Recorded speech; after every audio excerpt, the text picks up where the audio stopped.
नमस्कार, जेके प्राइम में आपका स्वागत है। मैं हूं विनोद कुमार। दर्शकों, पेच पचीदा बनता जा रहा है। केंद्र सरकार के लिए आसान नहीं है।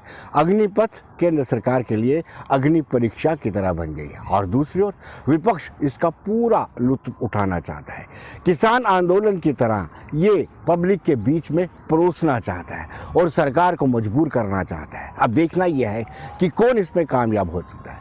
सरकार यह तर्क दे रही है कि ये बहुत अच्छी योजना है जिसका युवाओं को लाभ मिल सकता है, लेकिन दूसरी ओर विपक्ष इसको पूरी तरह से अपने वोटों के बुनने का पूरा प्रयास कर रहा है। और यही एक वजह है कि आज भी ऐसी सियासी जमातें जो यूटी में अपना अस्तित्व खो चुकी हैं, वो अग्निपथ को लेकर के जो केंद्र सरकार की अग्नि परीक्षा है उस पर सवाल या निशान उठा रहे हैं। आज बहुजन समाज पार्टी जो ऑलमोस्ट खत्म हो चुकी है, उन्होंने भी अग्निपथ को लेकर के प्रोटेस्ट किया और प्रोटेस्ट करके कहा कि ये कहीं ना कहीं ये ऐसी पॉलिसी है जो युवाओं के हित में नहीं है।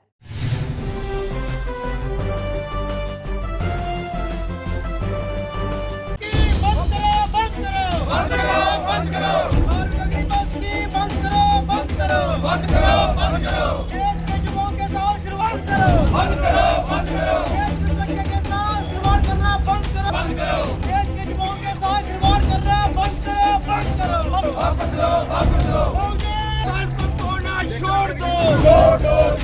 गुमराह करना छोड़ दो। वालों को गुमराह करना छोड़ दो। जनता का चाहिए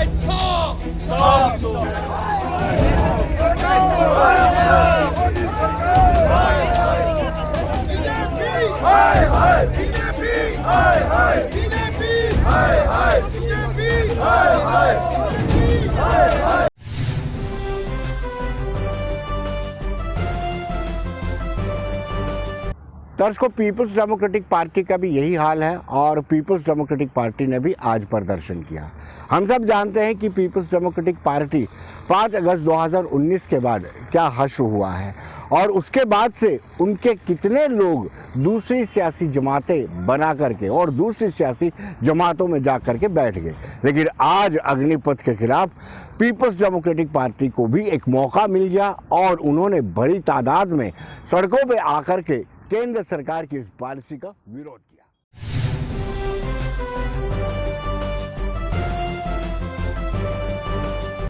देखिए, ये जो अग्निपथ पॉलिसी एक स्कीम एक नई जो सरकार ने लाई है, मैं समझता हूँ कि ये देश के नौजवानों के साथ बहुत बड़ा धोखा है। जिन्होंने जब पॉलिसी लाई है इंडियन गवर्नमेंट ने, या हमारी जो दिल्ली सरकार है, उनको वो खुद ही फ्रस्ट्रेट हैं इस मसले पे कि ये है क्या। और मुझे बताइए, एक तरफ से इन्होंने ये कर दिया है कि 17 साल से लेके 21 साल तक, मतलब जो भी सिलेक्ट होगा उसकी 4 साल के लिए नौकरी होगी, और दूसरी तरफ से ये है कि 4 में से 1 रखा जाएगा, 3 को रिटायर कर दिया जाएगा 4 साल नौकरी करने के बाद। सबसे बड़ी बात तो इसमें ये है कि एक तरफ से तो ये कहते हैं कि हम उनको कॉर्पोरेट सेक्टर में उसके बाद एडजस्ट करेंगे। भाई, 17 साल का बच्चा तो मेरे ख्याल मुश्किल से 10th कर पाता है, वो कौन से कॉर्पोरेट सेक्टर में जाएगा? किसी गेट पे सिक्योरिटी गार्ड ही लगेगा और उसके कौन से उसके पास प्रोफेशनल कोर्स होगा। दूसरा, ये मैं समझता हूँ कि देश की सुरक्षा के साथ बहुत बड़ा खिलवाड़ है। आप 4 लोगों को ट्रेनिंग देंगे, 4 लोगों को आप तैयार करेंगे और 1 को रख लेंगे और 3 को उसमें से बाहर निकाल देंगे। अब जिस 1 को भी रखेंगे उसके लिए क्या क्राइटेरिया जिनको खुद भी नहीं पता है।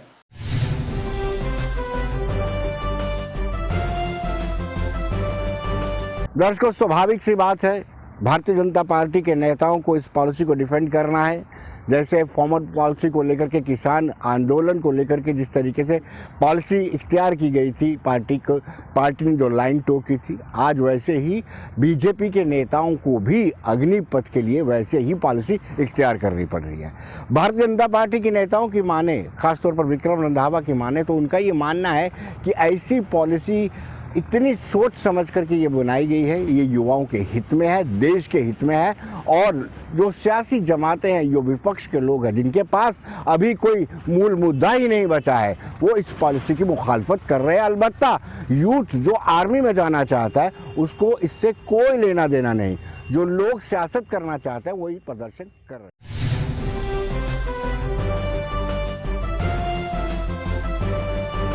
अग्निपथ एक ऐसी बेहतरीन योजना जिससे आदरणीय प्रधानमंत्री जी ने देश के नौजवान करोड़ों को अपनी तरफ न सिर्फ आकर्षित किया है बल्कि ये चीज दर्शाने का प्रयास किया है कि देश का नौजवान 17-18 वर्ष के बाद देश की सेवा के लिए तैयार रहता है। और मुझे लगता है कि अग्निवीर बनने के बाद जब देश का नौजवान 23-24 वर्ष की आयु में 4 वर्ष का एक बेहतरीन प्रशिक्षण एक सैनिक का लेकर निकलेगा, वो एक अच्छा नागरिक बन के निकलेगा, वो किसी भी सेवा में जाएगा वहां पे उसको प्राथमिकता मिलेगी।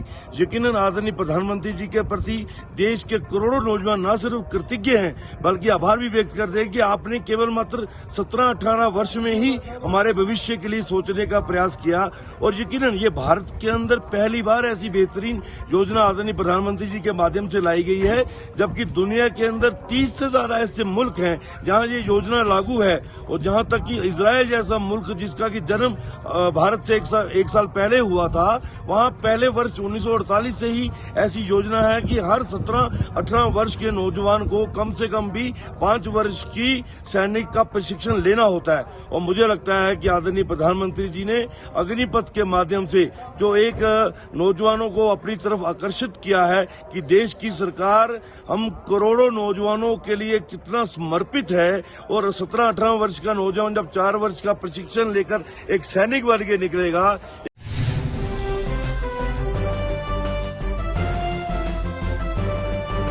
दर्शकों, अगर कांग्रेस की बात करें तो कांग्रेस ने कहना है कि जब से ये सरकार आई है यानी 2014 के बाद उन्होंने जो भी फैसले लिए हैं जन विरोधी हैं और ये युवाओं के लिए है, युवाओं के अगेंस्ट है। उन्होंने कहा कि सरकार ने ये दावा किया था कि युवाओं को रोजगार दिया जाएगा और करोड़ों की तादाद में रोजगार दिया गया है, लेकिन सरकार अपने वादे को नहीं निभा सकी और जो सुविधाएं युवाओं को मिल रही थी आर्मी के माध्यम से कई परिवार पलते थे, लेकिन उसको भी किलटेल कर दिया गया।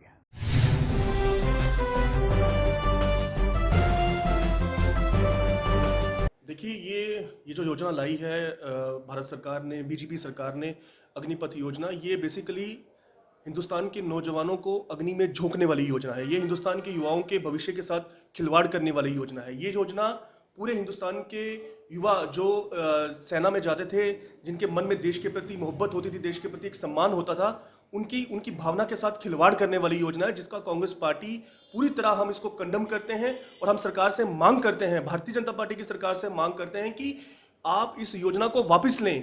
ये जो योजना आपने लाई है, इस योजना के माध्यम से आप पूरे हिंदुस्तान के युवाओं के भविष्य को अंधकार में डालने का काम कर रहे हैं। मैं बड़ा हैरान हूं कि प्रधानमंत्री जी का नारा था कि हर साल वह वादा करके आए थे जब वह चुनावों में गए कि हर साल हम लोगों को 2 करोड़ लोगों को रोजगार देने का वादा था। और आज वो जो देश की युवाओं की पहली पसंद है, मैं कहना, सेना में जाना हर कोई अपने आप में बड़ा एक सम्मान समझता है, आज वहां पे भी ठेके में आप नौकरी देने का काम करेंगे।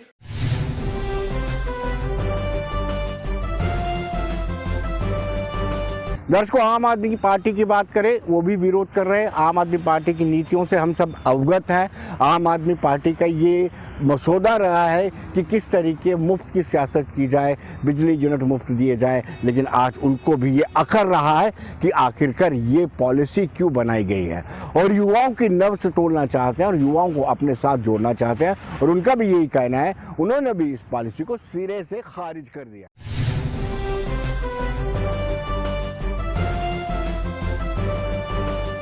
देखिए, ऐसा है, जो अग्निपथ जो परियोजना जो सेंट्रल गवर्नमेंट ने नई शुरू की है, वो सीधी गवर्नमेंट ऑफ इंडिया का अनएम्प्लॉयड यूथ का मजाक उड़ाया गया है उसमें। और जिस तरह से बीजेपी के बड़े बड़े नेता बयान दे रहे हैं, वो अपने आप में एक शर्म की बात है। बीजेपी को इन बयानों के लिए और मोदी साहब को ये स्कीम इमीडिएटली वापस ले लेनी चाहिए, क्योंकि हिंदुस्तान का यूथ ऑलरेडी बहुत परेशान है। कितने सालों से नौकरियां नहीं निकली। मैं तो हैरान हूँ, हम लोग कल प्रोटेस्ट कर रहे थे, वहाँ कुछ आर्मी के रिक्रूटमेंट वाले लड़के आए हुए थे जिनका फिजिकल हो चुका है, जिन्होंने ग्राउंड क्लियर कर चुके हैं, और वो पिछले 2 साल से इंतजार कर रहे हैं कि हमारा रिटर्न होने वाला है। और अग्निपथ योजना लाके उन लोगों की आस तोड़ दी बीजेपी की सरकार ने, जो इस वक्त तक अवरेज हो चुके हैं। आज वो लड़के क्या कर रहे हैं, वो कैसे कर रहे हैं, क्यों कर रहे हैं, आज पूरा देश जानता है। और हम आपके माध्यम से मोदी सरकार के आगे अपील करते हैं कि ये जो कि परियोजना है अग्निपथ, इसके लिए देश अभी तैयार नहीं है, इसको जल्दी से जल्दी वापस लिया जाए और जो पुरानी रिक्रूटमेंट पॉलिसी थी आर्मी के लिए वो बहाल की जाए।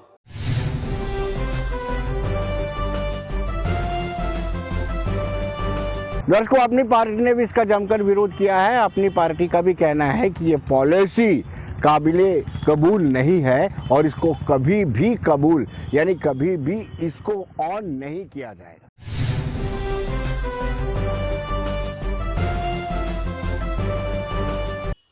देखिए, ये जो पॉलिसी अग्निपथ लाई है भारत सरकार ने, ये एक्सेप्टेबल नहीं है।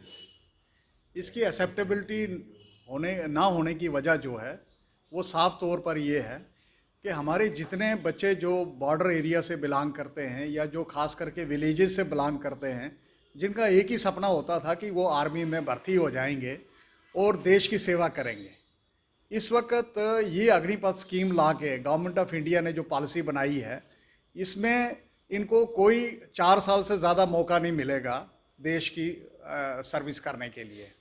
तो इसको जो है टाइम इन्होंने बहुत गलत रखा है। इसमें रेगुलर आर्मी जो है वो जैसे पहले प्रोसीजर चलता था वो प्रोसीजर जो है अडॉप्ट करना चाहिए इनको, और ये जनरल मासिस और जनरल यंग जो लोग हैं उनके अगेंस्ट है ये पॉलिसी, इसको विड्रा करना चाहिए, रिकन्सिडर करना चाहिए गवर्नमेंट ऑफ इंडिया को। तो हम नौजवानों के साथ हैं। जम्मू कश्मीर अपनी पार्टी नौजवानों को पूरा तावन देती है और अगर कहीं किसी किस्म की कोई प्रॉब्लम आती है तो हम उनके साथ जो है खड़े रहेंगे।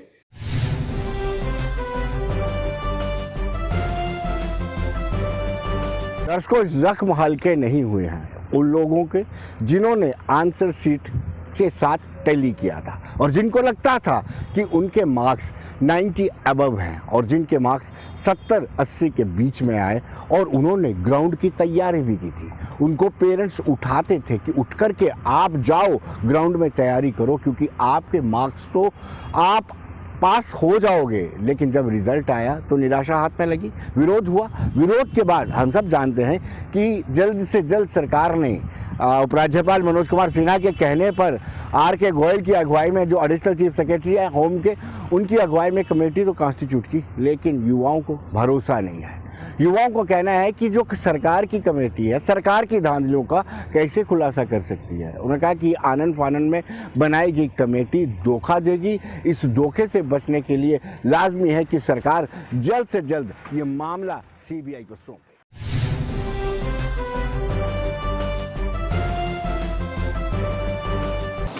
देखिए सर, मेरा ये कहना है कि जो कमेटी बनाई गई है, अगर जो JKSSB रिक्रूटिंग एजेंसी है तो उसको मॉनिटर करने वाला कौन है? अगर उसको मॉनिटर यही सरकार कर रही है और उसी सरकार के ब्यूरोक्रेट इसकी जांच भी करेंगे तो ये निष्पक्ष नहीं होगी। इसलिए हमारी डिमांड है, स्टार्टिंग से हम यही चीज़ कह रहे हैं कि CBI इंक्वायरी हो या इंडिपेंडेंट जुडिशरी की इंक्वायरी हो, जैसे कर्नाटका में हुआ। वहाँ पे भी वहाँ के जो सब इंस्पेक्टर थे और वहाँ के इवन वहाँ के कोर्ट ने ये जजमेंट दी कि इसके लिए जो डेथ की पेनल्टी दी जाती है या डेथ का ये क्या बोलता है प्रावधान है इसमें संविधान में सज़ा दी जाती है, उससे भी ज़्यादा सज़ा होनी चाहिए जो इस किस्म की धांधली किसी एग्ज़ाम में करता है या एग्ज़ाम में पेपर लीक करता है।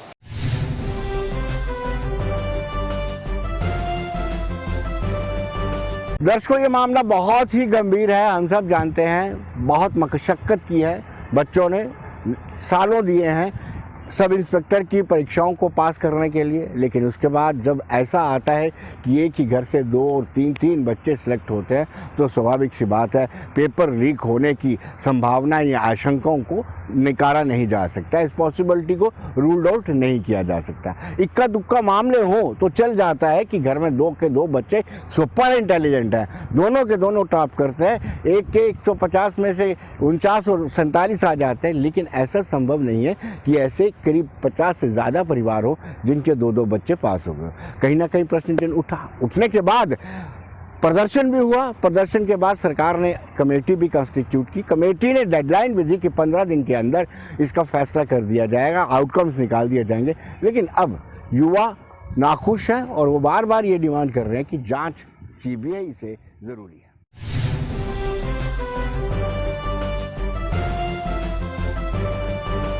धांधली जग जाहिर है, धांधली जो हुई सामने है, हमने सब ने तथ्य जब सामने रखे हैं तो एक नहीं दो नहीं कई तरह से धांधलियां हैं।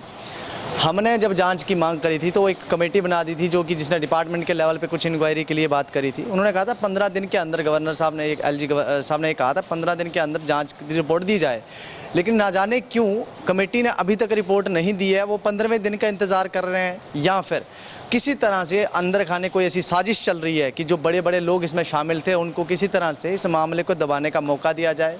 इस जो मामला जो इतना ज़्यादा जो अभी इस समय दिल्ली तक बात जो है वो पहुंच चुकी है, कई बड़े हस्तियों के नाम इसमें आ रहे हैं, तो मुझे लगता है कमेटी जो डिले कर रही है और डिले टैक्टिक्स बना के इसको डिसमिस करना चाह रही है मामले को कि भाई अभी जो है इसमें कुछ ऐसा नहीं हुआ है। लेकिन तथ्य जो सामने आ रहे हैं, अभी एक नया खुलासा हुआ है 2 दिन पहले, कल जो है मीडिया में कल से ये चल रहा है कि टेंडरिंग प्रोसेस में के समय में भी इसमें गड़बड़ हुई थी। जो कंपनी L1 आई थी उसको ना दे करके, उसको बिना बता करके एग्ज़ाम से जस्ट कुछ ही दिनों पहले किसी और कंपनी को जो है इस एग्ज़ाम कंडक्ट करने का ठेका दे दिया था और वो कंपनी पहले भी इनके साथ इन्वॉल्व थी। अब शक का घेरा JKSSB की तरफ इसलिए उठता है कि कहीं ऐसा तो नहीं दूसरी कंपनी को, जो कंपनी जिसके पास टेंडर मिला L1 जिसको बोलते हैं, उसको मिला ND इन्फोसिस करके था, उसको मिला, तो ऐसा तो नहीं कि इनकी कहीं मिली भगत पुरानी कंपनी के साथ थी।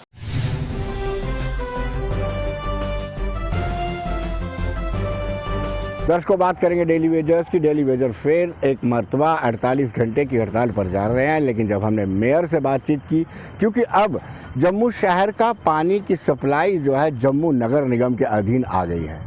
बड़ी दिलचस्प बात है, पहले ये डिमांड करते थे कि ये डिपार्टमेंट जो 74th अमेंडमेंट है उसके मुताबिक इनके पास होने चाहिए। जब इनके पास आए तो ये संभालने में असफल से लग रहे हैं। लेकिन आज मेयर उन्होंने स्पष्ट कर दिया है, मेयर चंद्रमोहन गुप्ता ने, कि हमने उनसे निरंतर बातचीत की है और ये आरोप लगा रहे हैं कि कहीं ना कहीं गुट बड़े हैं, किस गुट से बातचीत की जाए, कौन गुट ज़्यादा रिस्पॉन्सिबल है। लेकिन उनका कहना है कि जब से जम्मू नगर निगम के अधीन जल शक्ति डिपार्टमेंट के ये डिवीज़न आए हैं तब से इनको सैलरी बढ़ा करके दी जा रही है और निरंतर सैलरी उनको मिल रही है।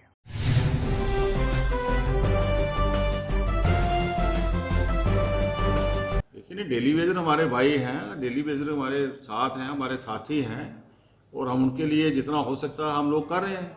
एक समय था कि डेली वेजर को 580, 680 या 980 या 1580 रुपये मिलता था।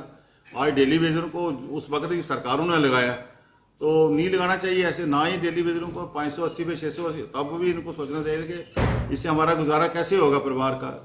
तो आज तो 9,000 रुपया, 6,000 था, 700 रुपया। अभी तो पिछले दिनों में हमारी LG प्रशासन ने इनका मिनिमम वेज 9,000 रुपया कर दिया है। तो इसी तरह बढ़ा ही रहे हैं धीरे धीरे करके हम लोग। तो मैं अभी श्रीनगर गया था पिछले हफ्ते, तो मेरी चीफ सेक्रेटरी से उनसे बात हुई है, PHE के जो कमिश्नर सेक्रेटरी हैं हमारे, उनसे भी अशोक परमार जी से बात हुई है कि इनको जो पिछली पेंडिंग जो सैलरी है उसको भी इसके साथ साथ थोड़ा थोड़ा करके दी जाए। अगर तो हो सके तो 1 महीना नई और 1 महीना पुरानी। पहले तो इनको 6 महीने, साल, 2 साल के बाद पैसा नहीं मिलता था। बातचीत करनी चाहिए और बातचीत इनके साथ मुतवातर हो रही है, हम लोग भी करते हैं, हम इनके साथ हैं, इनके सहयोगी हैं और पूरा प्रयास करेंगे आने वाले समय में जल्द से जल्द इनके जो मसले हैं, मसाइल हैं, उनको हल किया जाए। और जो बात टेबल पे बैठ के होती है, जैसे आप जहाँ आके इंटरव्यू ले रहे हैं, वो बात दूर से नहीं होती है। अब मैं प्रयास करूँगा इनको दोबारा आज या कल इनके साथ बैठने का। मुझे आशा है कि कोई ना कोई रास्ता हम लोग निकाल लेंगे और सरकार से इनकी जो डिमांड्स हैं उसके लिए बराबर हम लड़ाई कर रहे हैं और लड़ाई करेंगे और इनका हक दिलवाने का प्रयास करेंगे।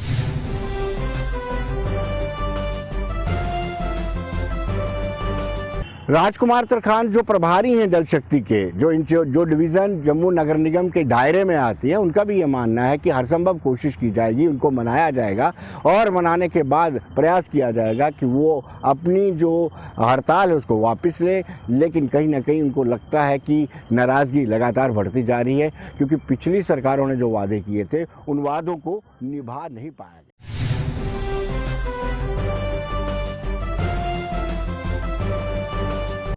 पहले भी इन्होंने एक दफ़ा स्ट्राइक अनाउंस की थी, लेकिन मेयर साहब के आवाज़ पर इनके साथ हमारी बातचीत हुई थी, इन्होंने वहाँ पर विड्रॉ भी किया था, लेकिन दूसरे दिन फिर ये स्ट्राइक पर आ गए।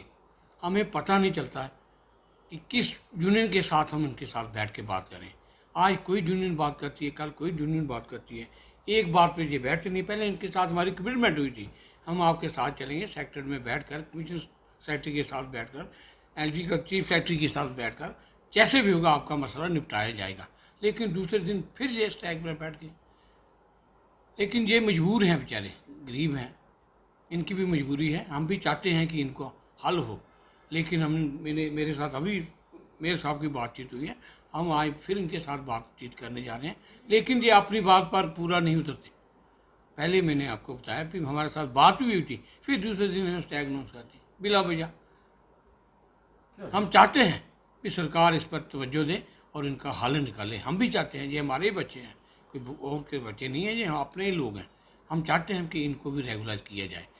वो जो ये बोल रहे हैं 15 दिन का टाइम दिया था, वो हमने पहले दिया था इनको 15 दिन का टाइम। लेकिन हमारी बातचीत ऊपर सरकार के साथ चल रही थी, लेकिन उसके बाद भी उन्होंने एक स्ट्राइक अनाउंस कर दी। फिर बैठकर बातचीत हुई, फिर दोबारा स्ट्राइक पर चले गए जी। इसमें हमें भी थोड़ा इन पे थोड़ा सा गुस्सा है कि ऐसा नहीं करना चाहिए। अगर हमारे ऑफिसर भी आपके साथ बातचीत कर रहे हैं, हम भी आपके साथ मिलकर काम कर रहे हैं, फिर हमारी बात नहीं मानोगे तो कहोगे कुछ तो करोगे कुछ। लेकिन फिर भी हम चाहते हैं कि ये हमारे साथ बैठ के बातचीत करें, कोई ना कोई समाधान इनका जरूर निकालेंगे।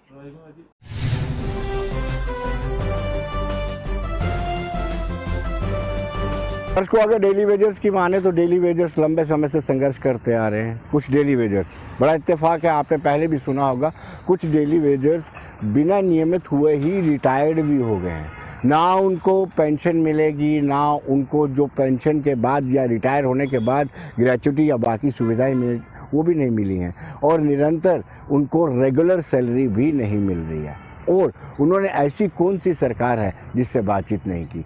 आज भी वो अपने संघर्ष को जारी रखे हो।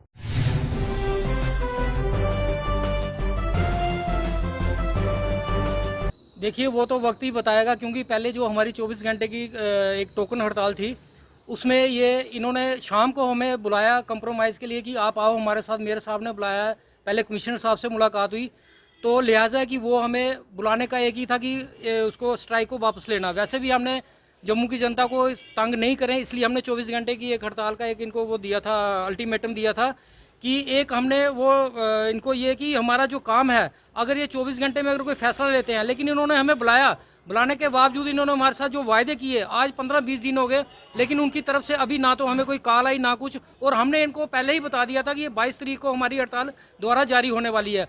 आज रात 8 बजे से हम लोग काम छोड़ हड़ताल पे जा रहे हैं, और जो जम्मू प्रोविंस की जनता को तकलीफ़ होगी उसके लिए हम हाथ जोड़ के जम्मू प्रोविंस की जनता से माफ़ी मांगते हैं, क्योंकि 28 मई को रात 8 बजे से लेके 29 मई तक जो हमने 24 घंटे की काम छोड़ हड़ताल दी थी, टोकन स्ट्राइक दी थी, उसके बाद हमें मेयर श्री चंद्रमोहन गुप्ता जी और हमारे प्रिंसिपल सेक्रेटरी साहब परमार साहब ने बुलाया था कि आपके जो रेगुलेशन प्रोसेस, पेंडिंग वेजेस और minimum wage act as per Delhi UT, इस पे बातचीत की जाएगी, हमें 2-4 दिन का टाइम दिया जाए।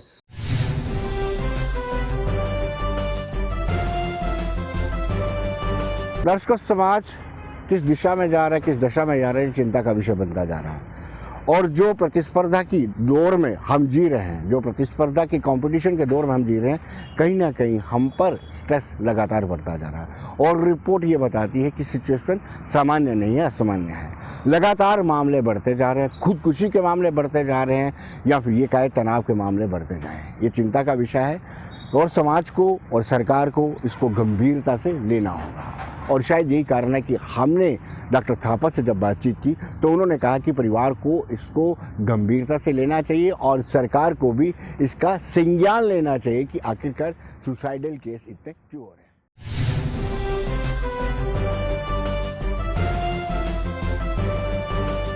आजकल मानसिक हेल्थ को लेके हमारी चिंताएं बढ़ रही हैं, क्योंकि मानसिक बीमारियां जो हैं उनमें काफ़ी इंक्रीज हो रहा है। जैसे post Covid depression, post fog syndrome, post Covid anxiety बहुत कॉमन हो गए हैं। हमने ये देखा है कि WHO की स्टडी में जैसे बताया गया है वो 2020 में जो डिप्रेशन है कि one of the leading cause of morbidity among all the diseases है। अगर 4 लोग बैठे हैं तो एक आदमी को डिप्रेशन है। जो डिप्रेशन है इसमें काफ़ी ज़्यादा इंक्रीज, मैनी फोल्ड इंक्रीज हुआ है। मगर जैसे कि हमारा हेल्थ का बजट होता है उसमें ज़्यादा ध्यान नहीं दिया जाता मेंटल हेल्थ को लेके, उसमें खर्चा भी कम होता है, अवेयरनेस भी लोगों में कम है, सोसाइटी के अवेयरनेस मानसिक बीमारियों के प्रति बहुत ज़्यादा कम है। जैसे हम डिप्रेशन को लें, डिप्रेशन को सिम्टम जो हैं वो लोगों में अगर जल्दी रिकॉग्नाइज करेंगे तो हम आत्महत्या जैसी जो जानलेवा प्रॉब्लम है उससे हम बच सकते हैं।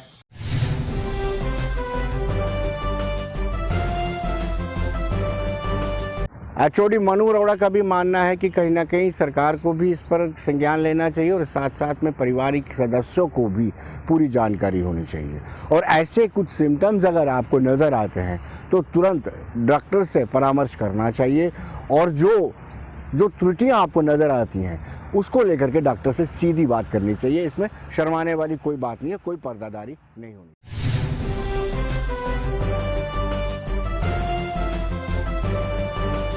कितने लोग मानसिक किसी बीमारी से क्षति में है, इस बारे में रिपोर्ट है और WHO कह रही है ऑलमोस्ट 7%। मान लीजिए कि 100 में से 7 लोग या दुनिया भर में 1 अरब से ज़्यादा लोगों को मानसिक विकृति किसी तरह से है, किसी रूप से उनको मानसिक इलाज की ज़रूरत है।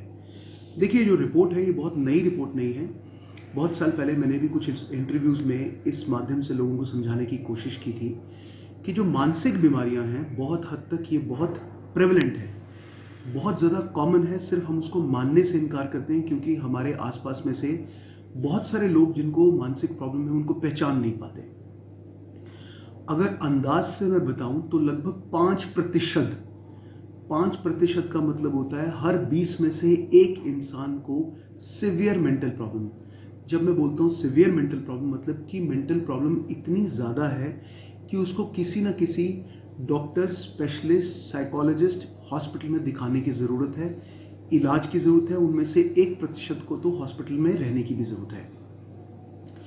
और जब हम माइल्ड प्रॉब्लम बोलते हैं, माइल्ड माने कि किसी न किसी तरह से हमारे रोज़मर्रा की ज़िंदगी में वो प्रभावित तो करती हैं पर हम उसको मानने से इनकार करते हैं या हम उसको डिले या उसको डॉक्टर से मिलने में काफ़ी देरी करते रहते हैं। इस तरह से भी कम से कम 20% माने कि 5 में से हर एक इंसान को एक मानसिक प्रॉब्लम है जिसके बारे में वो इलाज तो चाहता है पर एकदम से डॉक्टर के पास नहीं जानता।